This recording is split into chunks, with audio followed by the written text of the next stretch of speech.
কেন হলো দেখারে তোমারে দেখলাম, যারে আমি একেবারে হারাইলাম এই জীবনে, যারে আমি একেবারে হারাইলাম।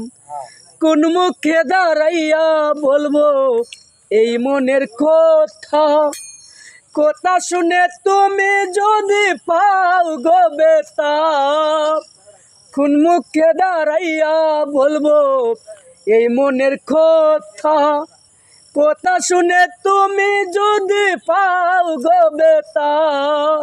নিজের হাতে নিজের মাথায় কুড়াল মারিলাম আমি, যারে আমি একেবারে হারাইলাম এই জীবনে, যারে আমি একেবারে হারাইলাম।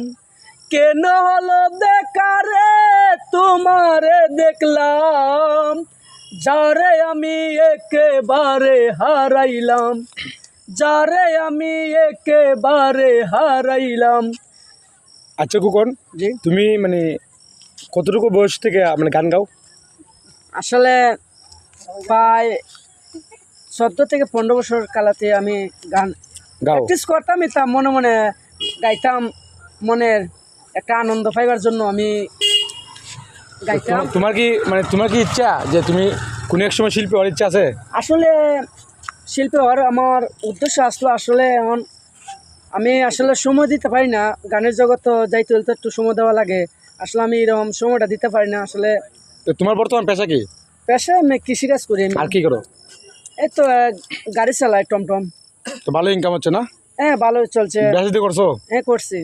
ছেলে মেয়ে আছে? হ্যাঁ, আমার একলা ছেলে আছে তো। আচ্ছা, দোয়া রইলো। আর দর্শকদের উদ্দেশ্যে বলবো, এই বাড়িটাকে যদি চিনে থাকেন অবশ্যই কমেন্টে বলা যাবেন। আর সে কিন্তু ছোটোবেলা থেকে গান গায়, আপনারা অনেকে জানেন। আর তার বাড়ি হচ্ছে হবিগঞ্জ জেলার হবিগঞ্জ সদর উপজেলার 2 নং রিচি ইউনিয়নের রিচি গ্রামের 1 নং ওয়ার্ডের মোহাম্মদ খোকন মিয়া। তোমার আব্বার নাম কি? আমার আব্বার নাম মোহাম্মদ জৈনুদ্দিন।